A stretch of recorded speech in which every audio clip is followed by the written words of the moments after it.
All right, what's happening, everybody?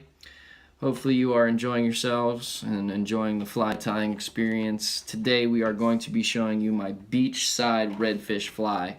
Basically a glorified Clouser minnow with a few extra materials that are definitely fun, easy to work with. Today I'm going to be tying on a Mustad C70 SD 2-watt. I tie heavier, bigger hooks for these beachside redfish. They tend to be a lot bigger, stronger, fight harder. That fresh, clean ocean water gets them all fired up. First thing we are going to do is we are going to tie in our lead eyes. That is the first and foremost step, and most of the things that I do, I always try to gauge the eyes and then build off of that. So today we're using an extra large red lead eye. This is going to be tied probably about the lead eye's worth length away from the eye of the hook to leave a little bit of room up there, because our last material is actually going to go in front of those eyes, and you want to make sure you got enough room to work with that you don't close off the eye of the hook. So once you secure those in, a couple X wraps. I like to wrap my thread all the way to the back here, pretty much to the half bend and forward again, leaving that first step to be tied in right about where the hook point is.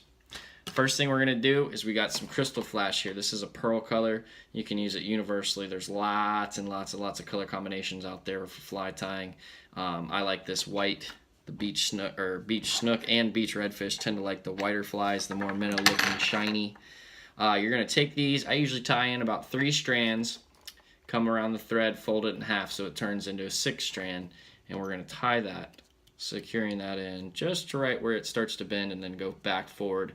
And pretty much we are going to tie, hanging that thread just slightly behind the hook point. Alright, I trim that because I kind of can gauge off of that. Our next material is going to be Rooster saddles. These are white Rooster saddles. I tie this fly in purple, I tie this fly in black, sand, tan, natural, a bunch of different varieties. White is just my go-to for the beach side.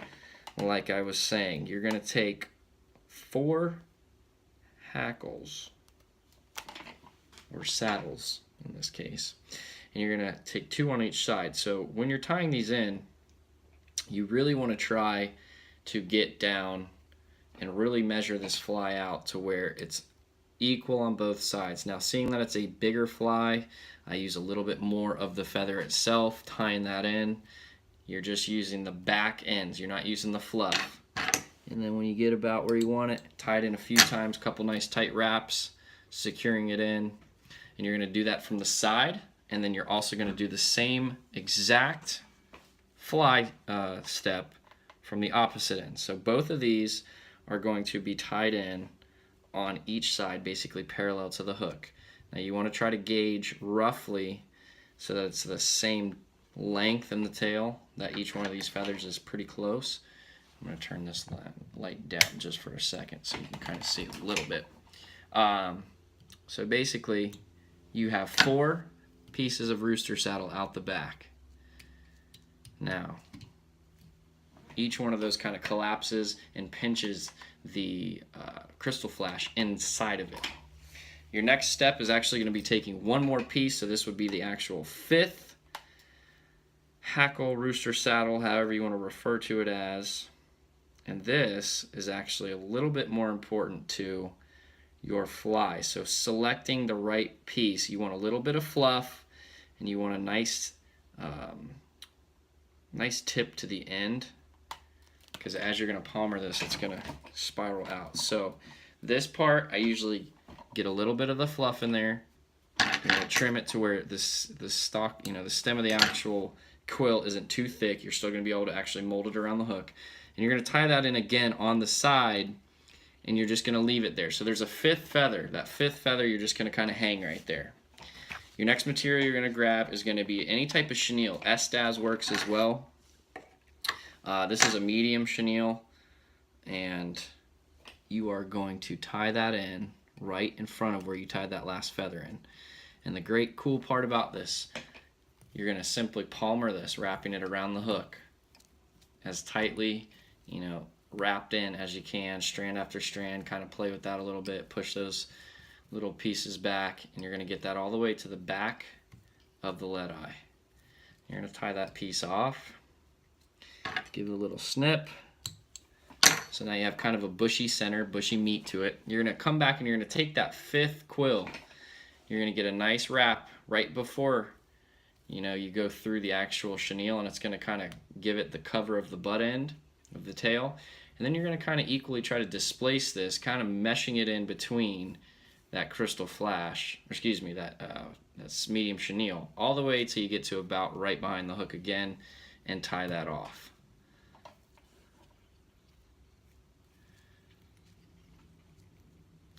Your last step for this entire fly is a simple step, basically formed from the clouser minnow itself. So you're going to take a piece of bucktail. Now, depending on how long you want yours to be, depending on how, you know, girthy you've made your fly, you can determine that by how much of this you want to use. I try to make it a little bit longer so that it kind of folds down and is about the equal length of those particular feathers in the tail. That being said, this is probably the toughest part of this whole fly. You're going to put this just in front. Your thread is now in front of your lead eyes, and you're going to take one kind of loose wrap, kind of a tighter second wrap, and do a small X, like a figure 8, coming around the material and going over the eyes. Now, that should sort of secure it. It's not good to pull or really test this at this point. You got to kind of be light when you're moving, and you're going to clip the rest of that that's in the front. By securing your fingers on each side of this hook and just making sure and guiding the material from actually falling around the hook, just kind of add a little bit of pressure there, and you're going to actually wrap down, tying it in front of the lead eye, and then a good couple tight wraps, X-wrapping it in on the eye. And then you're going to just finish it off there. You can build that head up as much as you want. I like to put in a little bit extra because I epoxy these. These fish tend to destroy these things if you don't take care of the thread wraps. Simple little tie off, and there you are. Finished. So, all said and done, your fly is about, I don't know, 3.5 inches long, maybe 4 inches long. You're trying to get it to sink down on those sandy banks. It has that little clouser look. When it gets wet, it combines into a nice shaped, either like shrimp-esque looking, or if you're, depending on how you're stripping it, if you're stripping it fast, it can still mimic that glass minnow or that little tiny like sardine-like.